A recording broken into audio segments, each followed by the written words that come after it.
This is the KRUI News at Noon, brought to you in part by the Daily Iowan. This is KRUI, Iowa City.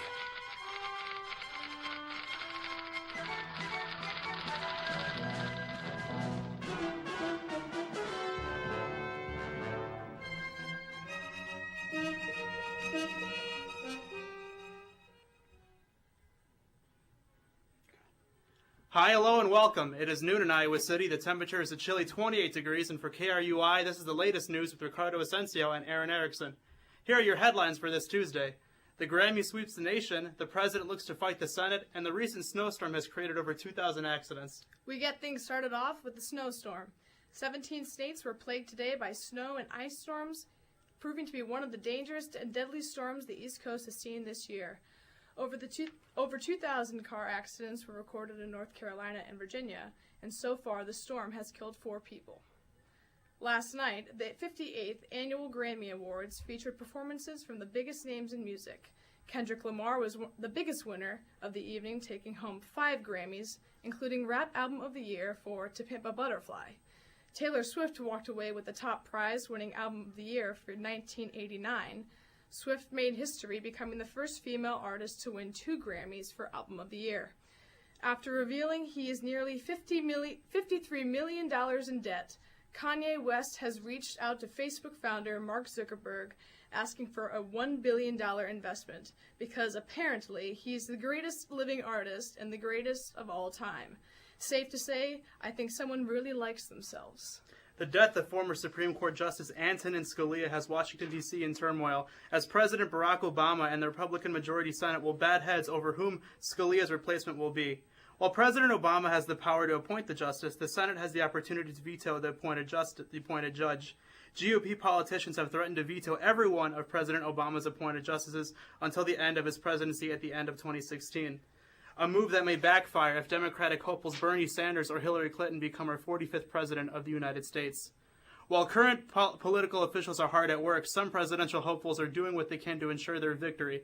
Former President George W. Bush rallied at a South Carolina GOP event to publicly endorse his brother, Jeb Bush, as the next president of the United States. Shocker.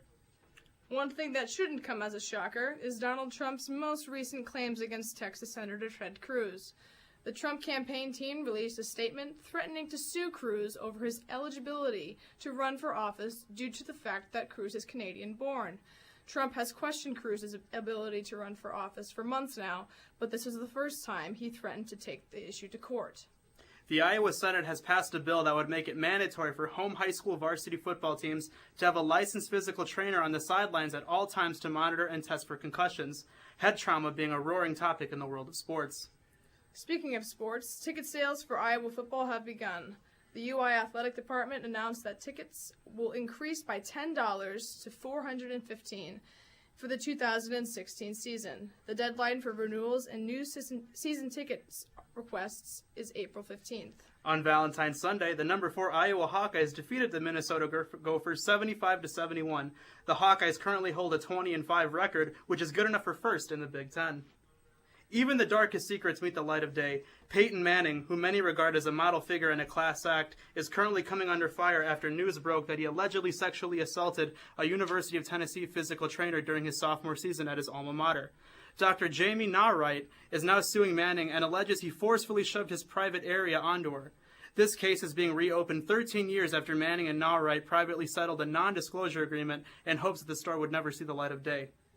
Manning is not the only high-profile athlete facing demons. UFC superstar Ronda Rousey has admitted to wanting to commit suicide after her first UFC loss against fighter Holly Holm.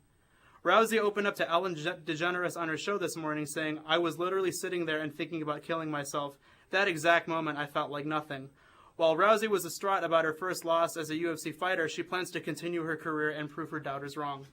This morning, former UN Secretary General Boutros Ghali has died earlier at 93. Boutros Ghali became the United Nations Secretary General in January 1992. His 5-year term was marked by crises in Rwanda, Angola, and the former Yugoslavia. Viva Viagra! A pill proposed in Kentucky would require a woman's consent for a man to use erectile dysfunction medication such as Viagra, Cialis, and Levitra. The bill was proposed by State Representative Mary Lou Marzian. The Louisville Democrat has been open about her disapproval of the handling of women's issues in politics, saying, "I am sick and tired of men legislating private and personal medical decisions." Marzian is trying to give men a little taste of her own medicine. One couple who doesn't need the purple pill is Jean and Vern Ann Baxter from Marion, Iowa. Jean and Vern Ann met in 1937 and will be celebrating their 80th wedding anniversary this August.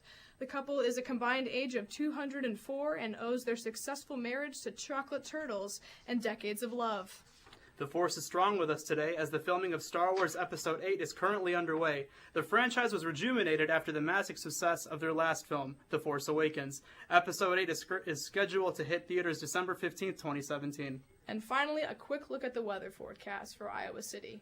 The temperature is a chilly 28 degrees with overcast skies throughout the day. And for KRUI News, I'm Aaron Erickson with Ricardo Ascendo.